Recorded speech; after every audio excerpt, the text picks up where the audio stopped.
Welcome to the Lessons from the Game podcast, the podcast where we break down the hard-hitting lessons from rugby and show how they apply performance, mindset and resilience, both on and off the field.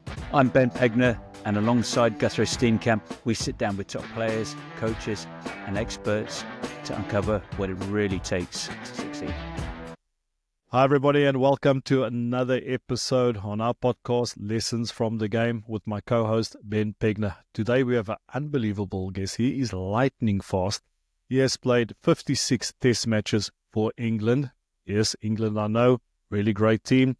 Participated in 2 Rugby World Cups, and he toured 2 occasions with the British and Irish Lions. He has some mad skills, crazy feet.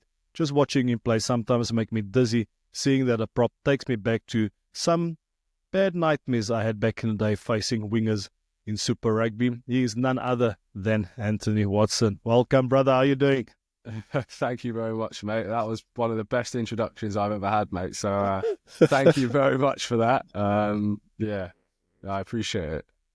No, it's good, man. Good to have you. Good to have you. Ben, how are you doing, man? You're looking good as always. Good, bro. Handsome Thank you. guy. Yeah, all good, man. Excited to get Anthony on. Yeah, it's going to be a good one. Awesome stuff, Anthony. I really enjoy I really appreciate you taking the time for joining us today. We met briefly at Twickenham with the Springbok England game, and like I just mentioned before we started this pod, really was impressed by your humility and just your mindset. And that's one of the reasons I said to Ben, we need to have you on this pod and we need to have a good chat with you. But we like to start our episode on the podcast with the same question each time. What is one of the lessons that you have learned from your career that you can share with our audience, young and aspiring rugby players and coaches, so they can too achieve some success and have consistency in their performance? There's so many. Geez, to think of one is really tough. Well, it's 2 really, to be honest with you. I think the first one is just around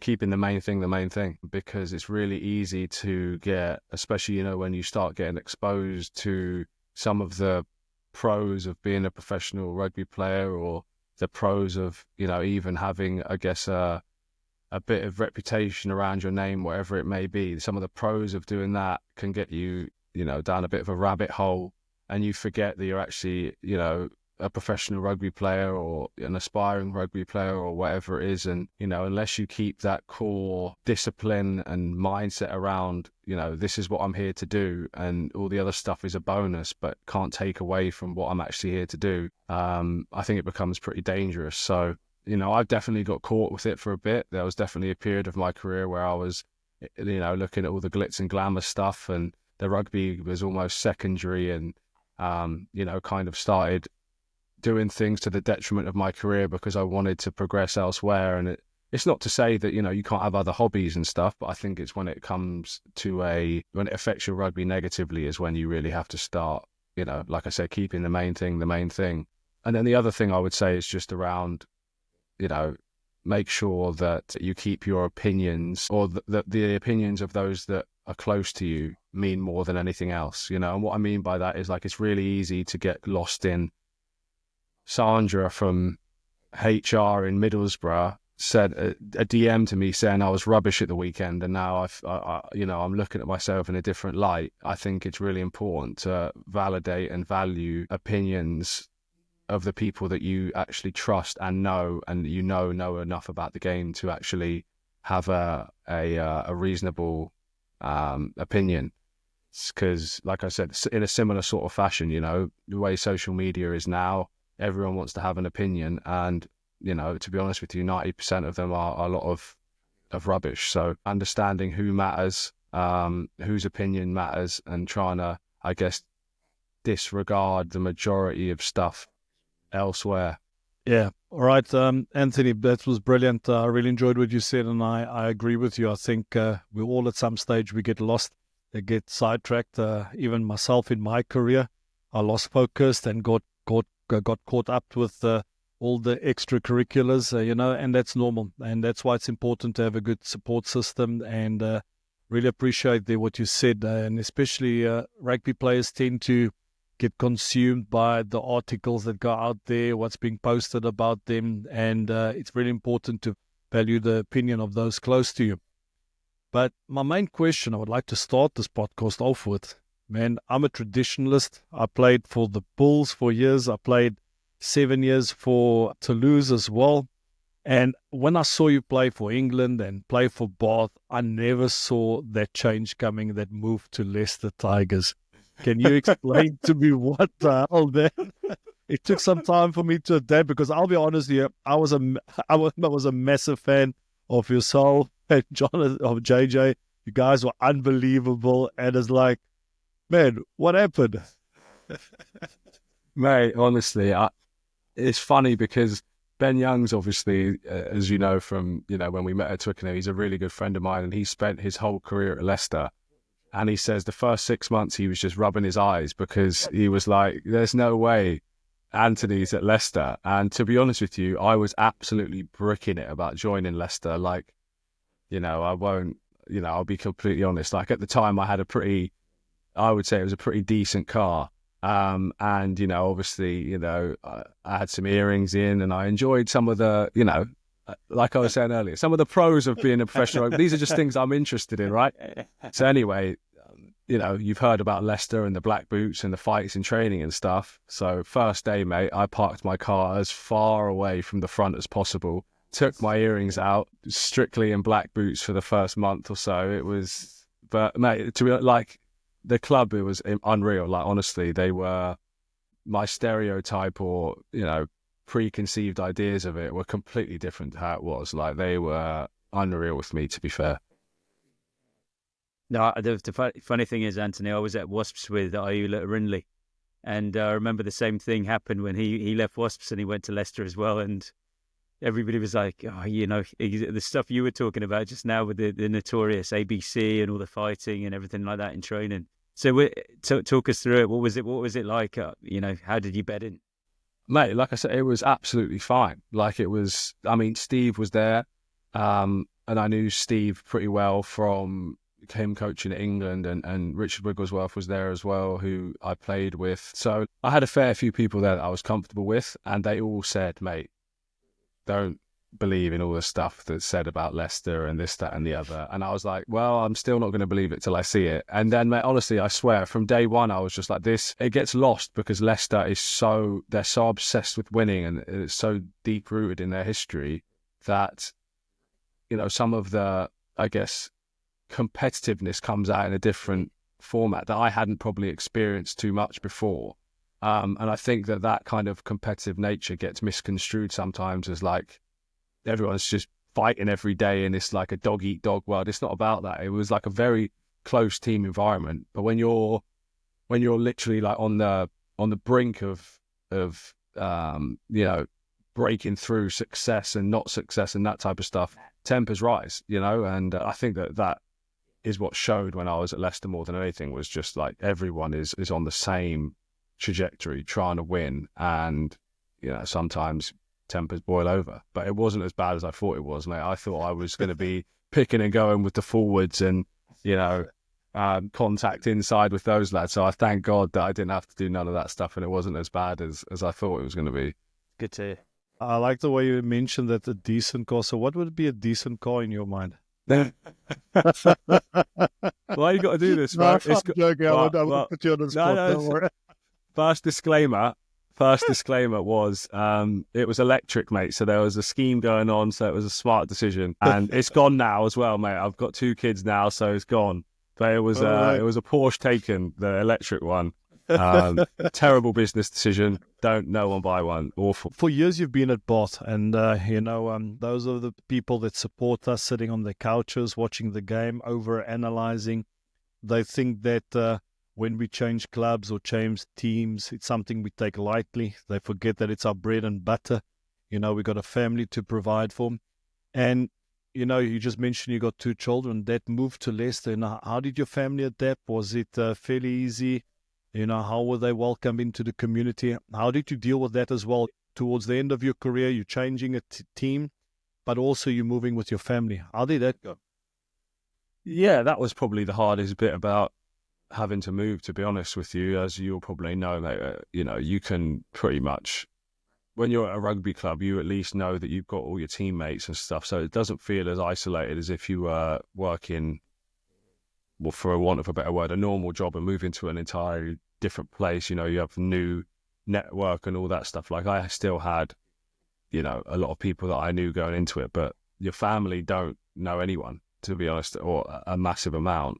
And it's an entirely new, new nurseries, new everything. So it was harder for them, I think. And, I think after about 18 months at Leicester, it was, I made the decision to move my family back to, in Surrey where I grew up, because my missus is from the States. And with 2 kids, I just wanted them to be as stable as possible. I wanted them to grow up near their grandparents, my parents, and free childcare can't be beaten, mate. So that was another thing. So yeah, I mean, it was hard, but like we said earlier, it's part of the game and it's part of what you sign up for. But yeah, my missus came from New York to Bath to Leicester. Wow. To now she's finally at least got somewhere she knows that she can be for the next, hopefully 10, 15 years. And I think it was the right decision, but the move wasn't easy by any stretch. Well, I think that's some great insights. I think, that's also what we're trying to do on this podcast, is also to give our audience a bit behind the scenes, because at the end of the day, we're human beings, we are dads, husbands, and, we need to make sure that we provide for family. And I think we need to give a special mention to all the partners of rugby players, all the sacrifices they make and what they have to deal with so that we can do what we love. I'm sitting with a similar situation. I got my family in Toulouse. My wife is looking after the kids while I'm in my student flat in La Rochelle. Not much to do. I didn't know student flats had pools, mate. I have no pools there, man. I wish I had. It was a pool. But at least I can I can go on my bike and drive all the way to the Centreville city centre for one have a feed with the guys and so on. But I will tell you this, a little anecdote is that if we do have a night out in La Rochelle, the trip back is quite intense because I have to use a mechanical bike. There's no more electric bikes to rent at that time. So when I'm driving up the hill, it's kind of tough to pedal uphill and still holding a kebab at the same time. But that's another story. The essentials, mate. You can't let go of the kebab. Drive still, yeah. I actually fell once, and I didn't let the kebab fall, so that was quite skillful. Skills. I love that. Priorities. Oh, hey, God. Anthony, I mean, you've unfortunately had to retire now. How do you reflect on everything? It's very probably raw because it's pretty close, but how is it going today? It is what it is. I mean, I'm quite just on to the next thing with anything that's any issue, any stumbling block, whatever it is. That's just the way I deal with things, is just to move on and try and get on with something, stay busy, because I don't like to dwell on things and waste time. I've got finite amount of time on this planet, let alone, today, tomorrow, whatever. So I just want to try and make the most of whatever it is. And so, yeah, look, I reflect, and if you told me at the start, when I was 16, you're going to go on to do all of this, but you'll retire at 30, I would have taken it. So, it's just the way the cookie crumbles, and not there's very few fairy tale endings in sport. So, I don't sit here and I regret, doing X, Y, Z and regret doing this. That's not the case. I'm happy with what I've done. I wish I could have done more, but I know that that's just the reality of professional sport. So yeah, it is what it is. Like I said, I'm happy with what I've done. I'm happy that I was able to make my family proud, but you can't have everything in life, can you? So it's just the way it goes. Yeah, for sure. And when from the outside, both supporters and other people who are in and around the game, they have an idea and a perception of what you've been through and what your highlights were. For you, what were your highlights if you have had a chance to reflect, or are they obvious for you? Yeah, I mean, there was a period probably between, three things really stand out to me. I think 2016, the Grand Slam was number one for me. I think to be able to do that with the players we did it with, And the same players, mate, generally, like in that group, I played the rest of my whole career with, from England perspective. You know, likes of George Ford, Faz, Ben Youngs, JJ, you know, Mike Brown for a fair bit of it. You know, there's Jack Noel, you know, those are guys who I played so much with and like lifelong friends, that it makes that period, that first like massive experience we had together, so special. I'd say the 2017 Lions was another highlight, even though we drew, just to be able to do a Lions tour, have my family out in New Zealand watching me. It was something that I always wanted to do. I think, considering I probably went into that tour like not in anyone's starting team, to then start in all 3 tests, I was very, very happy with. And then lastly, I would just say, more from like a personal perspective, to come back from a double Achilles rupture and play in the Rugby World Cup and get to the final, and to like be able to start in the most of the games of that World Cup, was something that stands out to me, just because of where I was a year before.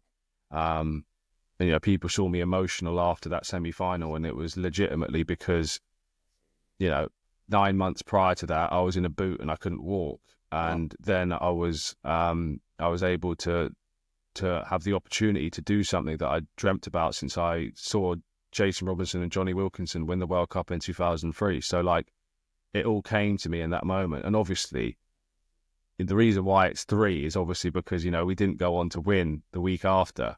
But like I said, from a selfish perspective, I had come so far in a year to be able to do that. Will always be a highlight and like a line in the sand moment for me, on what you can do if you just, you know, quieten down all the nonsense going on and just hone in on what you're there to do. You know, Anthony, you just mentioned there, wow, massive respect. You know, when I was obviously going through your career, I just realized all the challenges you have faced. I had a few big injuries back in the day as well, kept me out for about 2 years, and I kind of like just blew up, you know. If I have the same haircut, looked a bit like Humpty Dumpty that sat on the wall, you know, and I definitely had a big fall. But that wasn't planned. But what I want to say is, man, you know, you say it so casually. You know, I came back from 2 Achilles tendon ruptures. You know, it's like casual, like it's okay, it happens. You know, but people don't really realize how intense that is, because normally that lasts 6 to 9 months. And my question is, was it back to back? And can you maybe guide us a bit through that process? You know, how do you come back from an Achilles tendon rupture? Because unfortunately, one of the players that we coach at La Rochelle, Raymond Rule, he recently ended his career due to Achilles tendon. So people don't understand. It's really intense. Can you take us through the process to getting you back onto the field, what you went through during that time? Yeah, so, I mean, to be honest with you, when it happened, I think it was I want to say 2017 or 2018. Yeah, it would have been 2018, I think, Six Nations. And I was so, like, I can't even summarize how tired I was in that whole campaign. And my Achilles was sore throughout the entire campaign. And then I woke up on the morning, or 2 days before the Ireland game, which was the last game. They were going for the Grand Slam. And I think we were in 4th or 5th at this point. So we were basically completely out. And everyone was knackered, and I was absolutely cooked. And I woke up that day anyway, and my Achilles wasn't hurting. So I was like, oh my God, this is beautiful. Little did I know that literally I went out to play the game and ruptured my Achilles about 25 minutes in. And it was strange, mate, because on the one hand, I was like, oh my God, my Achilles, like there's a few injuries athletes don't want. You don't want to tear your ACL, and you don't want to tear your Achilles. And I just tore my Achilles. But in the same vein, I was like, oh my, thank God I have a break, because I was so tired. Wow. I can't summarize how mentally and physically fatigued I was at that point. And I shouldn't have played in the game, but it was only because I got switched to play fullback. I really wanted to play fullback. My Achilles started feeling better the 2 days before. I was like, okay, yeah, like let's do this. And then anyway, as part of the rehab, I was 4 months in. And this is why I say about keeping the main thing. I went to do a photo shoot. And it wasn't that I was doing anything untoward at the photo shoot, but, you know, when you've got you're rehabbing an injury and I'm 4 months into an Achilles rupture, you probably should just make sure everything is 100% or as good as it can be, and there's no risk whatsoever in what you're doing before you go out there. So I went to catch a ball standing still, and I felt my Achilles rupture again 4 months in, and I was like, that really might be it.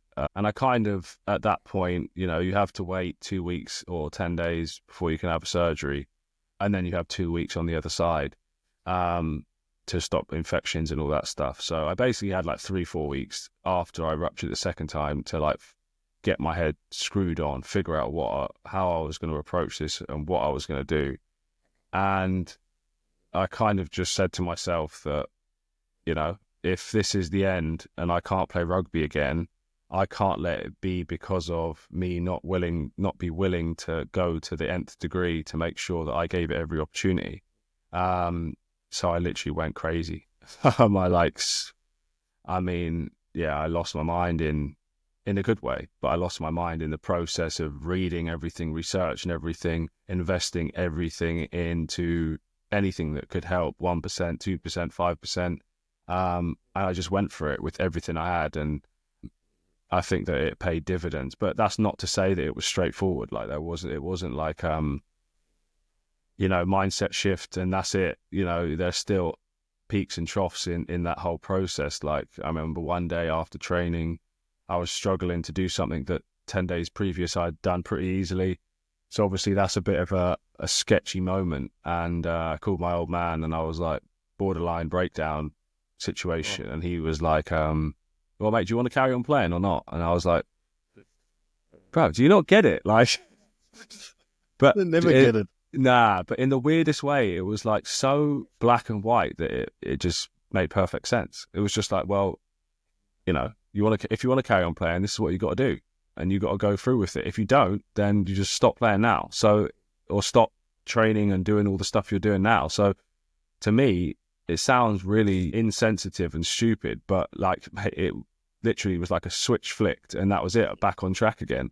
So yeah, mate, it was a awful 13, 14 months, but it was like super, I don't want to say if I could go back, I'd do it all again, because I wouldn't, but I learned so much in the process that it was still valuable,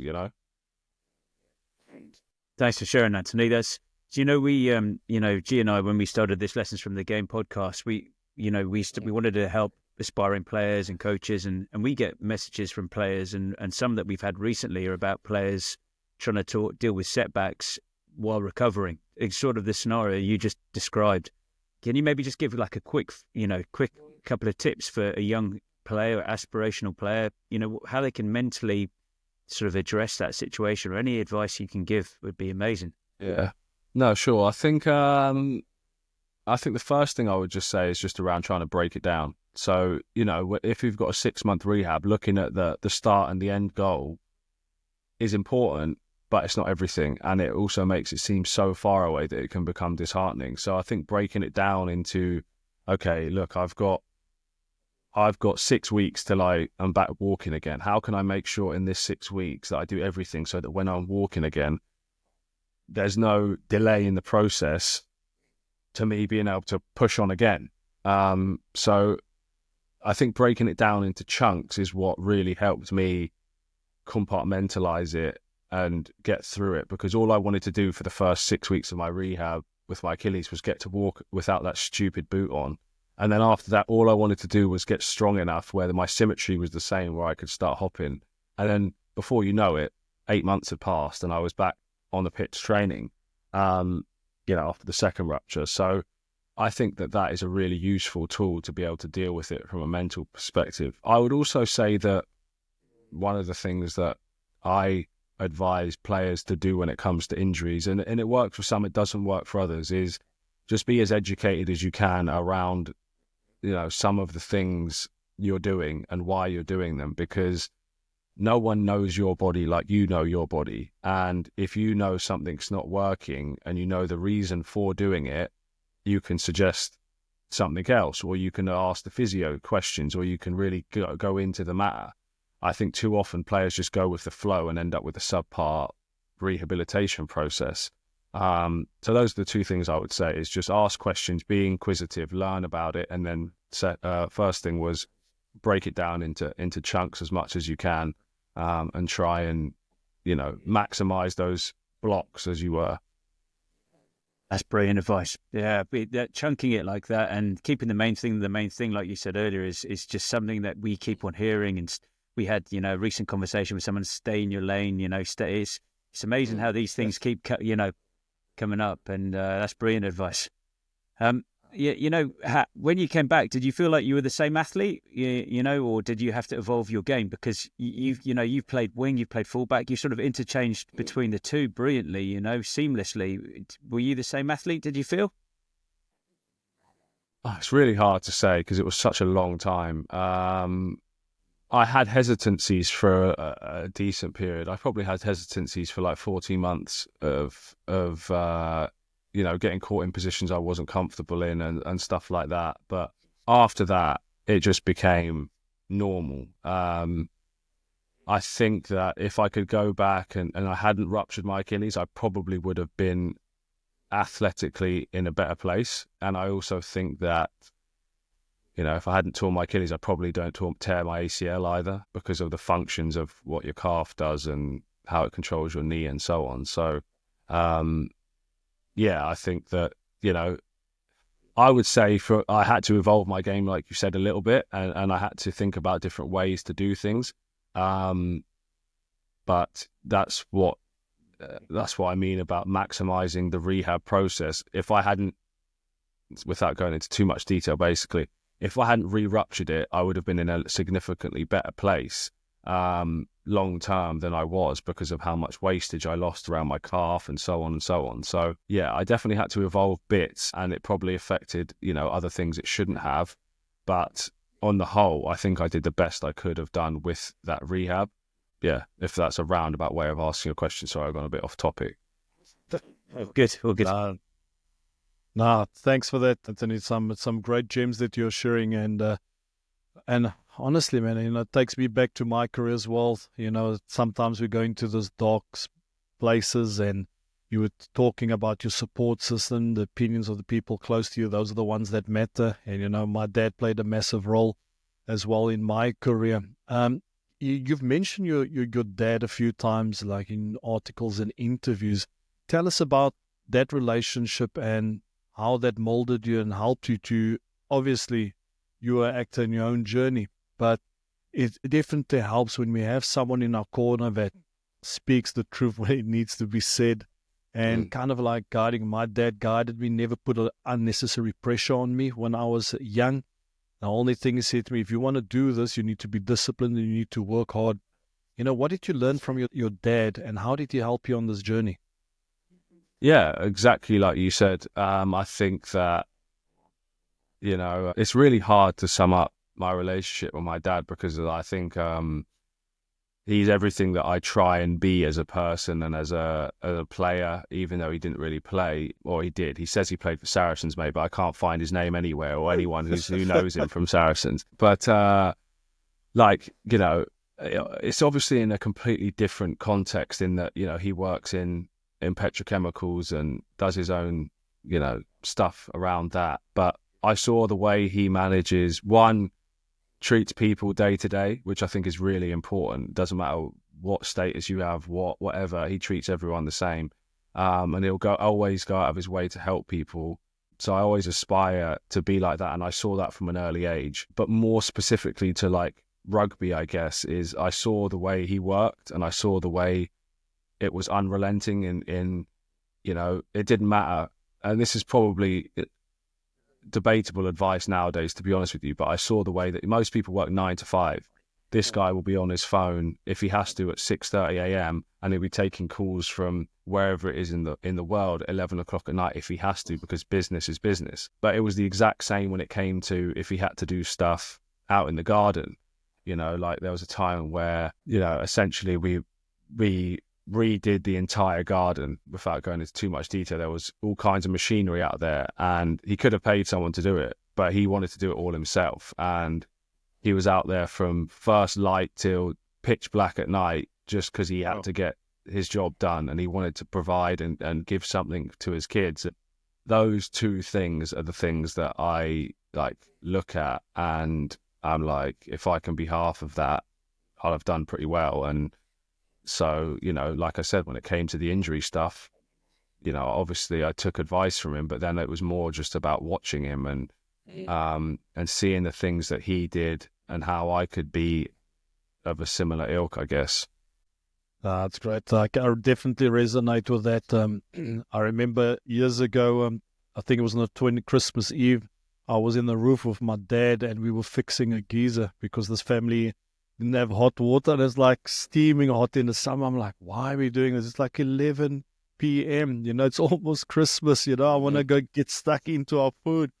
And my dad would tell me, listen, son, sometimes you gotta help those around. And he was also like that, very meticulous in his tasking, and he helped me a lot when I was growing up and making sure that I need to work, but also, remembering where you come from. That's very important.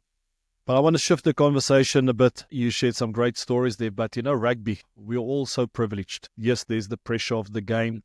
There's the training aspect, there's the setbacks, there's the obstacles, but we get to travel the world. We get to play in different countries. We get to meet some amazing people. I still got some great relationships with some of my opponents. Just recently spoke to Owen Franks, who's now coaching in Japan. What is one of the greatest memories you have traveling? As a rugby player, country that you visit, any place, speaking out. I'm a big fan of, for example, Sydney. Love it, but that's another story, which I don't think I can share on this podcast.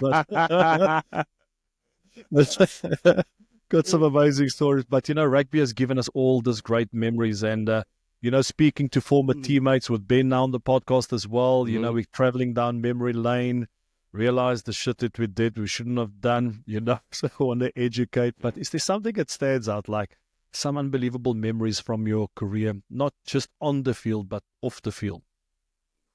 Oh, there's so many. I mean, I think, I really, really wish that on that 2021 Lions tour to South Africa that it wasn't in the circumstances it was, because I feel like the memories from that tour would have been unbelievable. Like, everyone who's done all three says that South Africa is the best one for all the off-field stuff. So I'm gutted that there isn't more memories from that. So I'd have to then go to both the 2016 tour to Australia, given it was a whitewash and given that, they were talking up everywhere and the group we had, it was loose. And Eddie was very openly, after every game, he was like, boys, do what you want, keep it within reason, don't get arrested. But mate, we had some unbelievable nights. It was incredible. You'll obviously know now that you're in France, Carl Sinclair, he had the absolute time of his life. He didn't play a test out there, but he celebrated like he was man of the series. He was on fire, mate, throughout. And then in 2017 as well, like, again, just to be able to go out and enjoy yourself with friends, that you didn't expect, like, for example, I say it all the time, and anyone who's heard me talk about the Lions will have heard this story, but Tyg Furlong, for example, he's a farmer from Wexford, and I'm obviously a mixed race bloke from Surrey. I didn't really think that me and him were going to have a whole lot in common or be good mates. So we kind of just went our separate ways, I think, for the first 3 weeks of the tour. Fast forward 3 weeks post New Zealand tour, and me, Tyg, and a few others are all in Vegas, best of mates, absolutely steaming. It's just like, those are the memories that will live with me forever, mate. Is people you didn't expect to be mates with. No matter where you see them, it would be like, yesterday you were playing. So those are the memories that stick with me. And unfortunately, mate, there's a lot of un-PG memories that I can't share.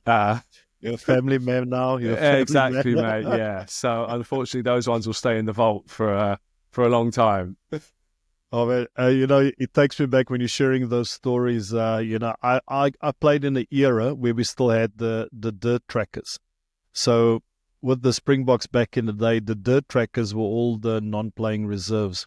you would always do your fitness session the day before a game, and then the team would actually pay for your dinner out. So you would have your feed. And I remember still crazy night back in the day in Cardiff, Bob Skinstad wasn't playing, and we were all out. I was still a youngster, and they paid for everything. Oh man, it was unbelievable. You would have your beers, you would have your feed. And the next day, the tradition was you had to like tell the tales the next day of what happened, what went on. If you weren't a married guy, you know, what did you get up to, all that type of stuff. So, you know, it was kind of like the tradition. But obviously, as the game evolved, your non-playing reserves became more important. You know, the injury can happen just like that. I remember it was I think it was in 2013. It was just before the Irish game. And the dirt trackers went out, and then Beast, he just fell sick. And the next morning, I was sitting with Heinke van der Merwe, and we just heard he was sick, and both of us were out, and we were like, oh shit. And I was like, how am I going to do this? And then eventually the coach went to Heinke van der Merwe and said, you up, mate? Let's go. I was like, woo! That's so funny you've got that story, because when I was at London Irish, first in the academy, they put me on standby, and obviously, like, there was no chance I was going to play. You know, like, there was another back three player or back on standby as well, and it was one of my best mates' 18th birthday party as well, the day before the game. Being 18, I asked my good advisor, Jonathan Joseph, and a few others, mate, what do you think I should do? They said, mate, you're never getting on. You're on standby. Don't worry. Go out, have a good time. Of course, I go out, have a brilliant time. I get called. When I get to the stadium, they tell me someone's pulled out. I was like, oh my God. Thankfully, I played like 6 minutes off the bench, and I guzzled about 8 gallons of water to be able to try and flush out the system. But for the advice for the younger players is don't do that. Hey, Anthony, you mentioned Jonathan Joseph there. You guys seem to have like a special connection when you played. It was almost telepathic. You know, was he one of your best guys you played with, as well as being the best mate? Oh, mate, he was, in my opinion, one of the most underrated, underappreciated England players.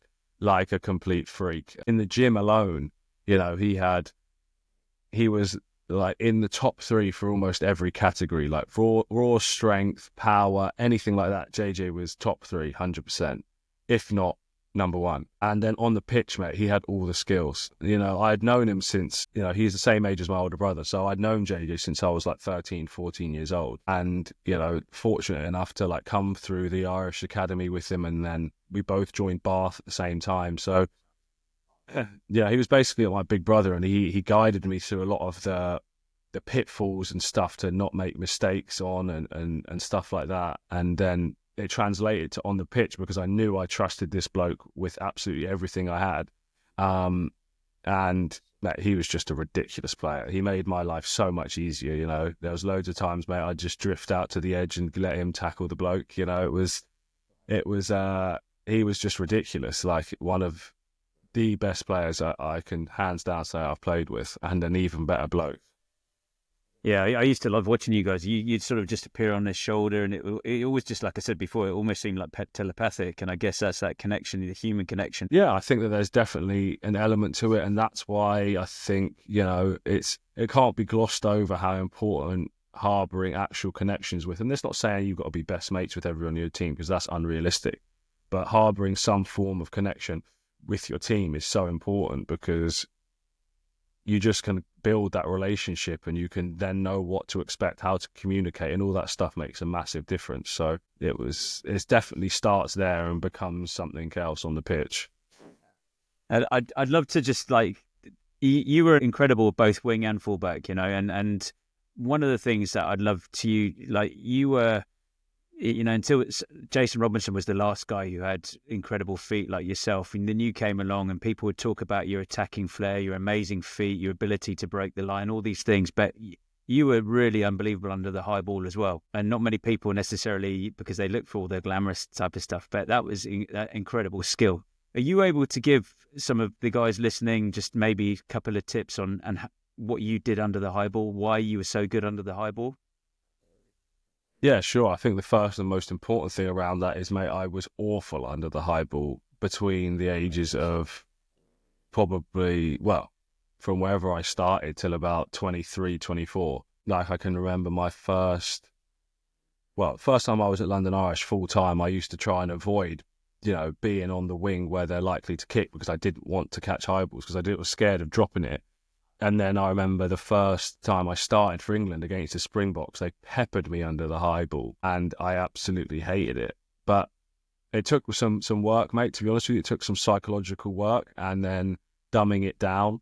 And that really helped, because at the end of the day, everyone can catch. And, a rugby ball was much bigger than a tennis ball. So, it's like, don't overcomplicate it is one thing I would say. Really don't overcomplicate the idea of catching high balls, because you can turn it into something it's not, because it's one moment in the game where everyone's watching you because you're underneath it. But don't overcomplicate it. I had a few key things that I thought about in the actual process in game, but it started way before that in training. You have to do the reps. And one thing I really enjoyed doing was, one, having it videoed so I could see instantly how it looked, and if it fit with how I wanted it to look and how it should look, with a high knee, aggressive jump, high with your hands. And then the second thing I did was to practice with boxing gloves on, because, if you try and do anything that's more difficult than the actual skill is, or if you make the skill more difficult, when it comes back to doing it at a more basic level, which it will be in game, it feels easy. So the boxing gloves just take out your fingers out of it, and you have to basically have perfect technique to be able to catch the ball. So those were a couple of bits, but then when it became in game, the only thing as I would think about was just jumping as high and as aggressively as possible. And 7-8 times out of 10, that gets you out of a lot of trouble. And if you've honed in the skills enough in training, like talking about, those tight elbows and stuff like that, if you've honed that in enough, then you're going to do that in the game anyway. And so all you need is one thing to think about, and it'll get you out of trouble. So those are the things I would say. But it's a process, and you've just got to stick with it and not get disheartened, and just continue to I guess stick at it, and continue to even when you feel like you're the best. Freddie Stewart and Mike Brown are the best I've ever seen in under the high ball, and those two guys are still catching them after at least every 2-3 sessions. They're still out there for 10-15 minutes catching high balls, when that's already like a super strength of theirs. So you've got to continue to develop and work on stuff even once you feel like you're good at it. That's brilliant advice. Thank you. Anthony, I'm definitely going to be sharing that bit in my private community for front row rugby players, the props that definitely need to level up on the high ball, because it does happen at least once in your career. We need to catch a high ball, and you don't want to make a complete fool of yourself. So thanks for that. I'll be sharing that in my community, and for those of you listening, you can check it out in my private community. We will be breaking down how to catch a high ball for props. All right, so man, I've listened to you in the past as well. What I like is you give so much recognition to the coaches that you've worked for, the influence that they've had in your career, and someone who I've always appreciated. I haven't seen him in a few years, and last time I saw him was with the European Cup final in 2021. We're playing against Leicester, and I just heard this squeaky voice, "Hey, G." I'm like, who's calling me? Gee, and I could hear through the noise, and I just turned around. It was my man Eddie Jones, Oh man, it was so good to see him. Now I got fond memories. I worked with him in 2007, where he was a consultant with the Springboks. He was an integral part of our team, winning that World Cup as a consultant, and he really earned the respect of our team. We actually pushed hard to actually get his Springbok blazer. There was a massive calling from the players that he get his blazer and be able to wear it. So, that's how much respect we had for him and still have. So if you can give us some insights, working with Eddie and, work quite a bit with him, some great stories you can tell us. Oh, mate, that guy, he's an absolute legend. I think that, you know, first and foremost, if people see him and how he is with the press and this, that, and the other, and I can't. I don't resonate with that person that everyone else seems to see from that, because I see the really caring side of him where, you know, he would go out of his way to message me. Yeah, he was always demanding, but he would go out of his way to message me and see how I was doing and take care of that stuff before he became pushing me, which I needed. And I think that, you know, some people got the kind of the rougher end of that and took it the wrong way, and that's where things became confusing. But as a coach, mate, I can't speak highly enough of him. Super innovative, really caring towards me, but also really demanding. I'm trying to think of some great stories I've got. But mate, to be honest with you, he just used to take the piss out of me and roast me non-stop. You know, like there was one game I played for Leicester for Bath in COVID against Leicester, and George Ford put up 6, 7, 8 of the worst spiral bombs you've ever seen in your life, and I must have dropped 6, 7 of them. Like, it was bad. It was real bad. And anyway, anytime Eddie then from there on used to see me doing high balls after training, he would come over and he'd like pretend to shake his knees and stuff like that and brick himself about. Like, it was just funny, mate. And I don't know whether I was too stupid to realize what he was doing as a bigger picture, but like, he was just, I loved him, mate. He was so good to me. I'm trying to think of someone. He did some mad stuff, though, like some mad stuff. Like, before we played the World Cup final, he had a samurai sword, and, you know, the weeks previous, he was always getting some props. And anyway, he had Faf de Klerk, a cutout of him, and he's coming with his samurai sword and just gone, sliced it. I was like, this guy is actually nuts, mate. But he was a genius, absolute legend. Yeah, Anthony, like, what does, like, you know, with your back, I've experienced back pain. I've had epidurals, which didn't really touch the sides, and facet joint injections, and I've got 3 bad discs from playing. And, you know, I've read a bit about what you've been going through. What does your day look like now? Where are you at with that? It's improved. It's improved a fair bit, to the point where I can sit down now and not feel too much going on in my back. But again, it's like, you know, what has guided me through rehab and a lot of training stuff and life really is that idea of just like compounding stuff, like compound interest is so powerful, but like putting in stuff every day. So I still try and do anything I can on a day-to-day basis to improve my back. So, you know, I'll be hanging upside down. I'll still be in the gym trying to lift where I can every day to take pressure off my spine. And I almost see it as a challenge now to see where I could get it back to, because at the moment it's not smart for me to run. But at some point in my life, I want to run a marathon or 2. And so I see that as a challenge. Can I do it or can I get my back to a good enough place to be able to handle all the things that I want to do in life? So I'll be taking it slow because there's no time pressure, but, you know, I'll be trying to improve 1%, 2%, whatever it is, every day, every week. And that'll build up to hopefully the point where my back's in a great position. And thanks for sharing. Yeah, it's difficult when you can't. I don't know how you are sleeping and things like that, but I sleep on the floor still and all that type of thing. So when it inhibits your daily exercise, like, you know, you mentioned you got a couple of kids. Is it affecting your daily life now? And what do you think? You know, what does it look like at home for that? Yeah, not so much. I mean, it did for a bit. There was a period, well, to be honest, on and off over the last 6 months, it has loads. Like, there was some times where I couldn't bath the kids because I couldn't, like, bend down to wash them in the bath, or I couldn't pick them up because I was scared that something else in my back was going to go. Couldn't take my kids to the park because I couldn't stand up for longer than like 10 minutes without having to sit down. So like, it's been on and off throughout the whole 6 months. Now it's in a place where if I'm careful, I don't have to be as concerned with it. So I try and do everything I can with them.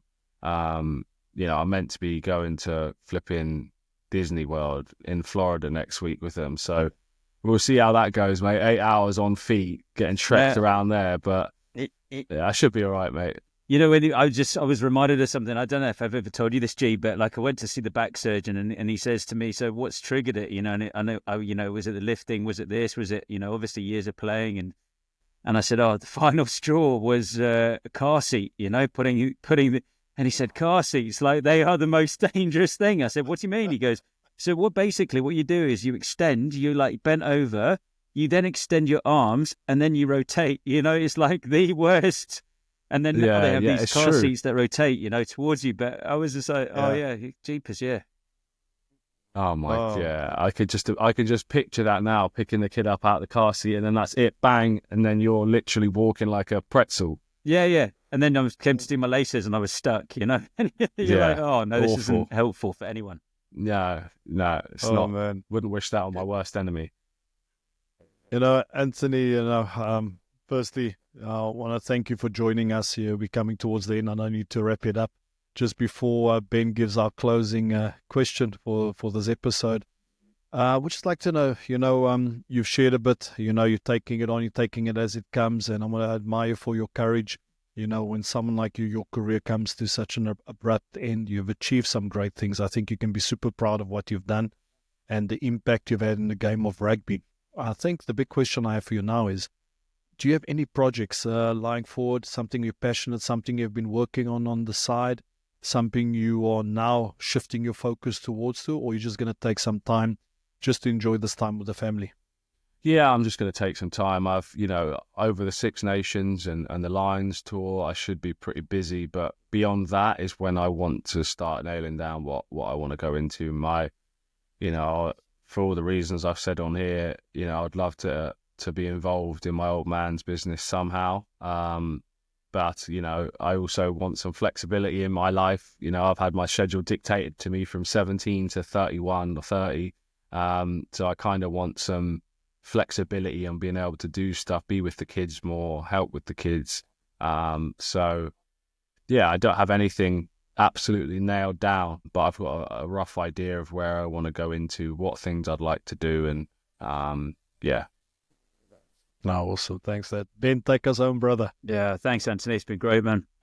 One final question we always ask everybody is, what one rugby lesson have you taken into your life outside rugby and now post rugby? I mean, I don't want to repeat myself again, but I think the idea of compound interest, I think, you know, I'm going to do it a real disservice trying to explain it, but actually, you know, from a pure investing perspective, Francois Lowe sent me something, must have been 7, 8 years ago, about someone who invests the same amount of money from 20 to 30 and someone who stops at 30, and then another person who invests that same amount of money from 30 to 60. The first person will end up with more money, basically, having invested less for a less period of time.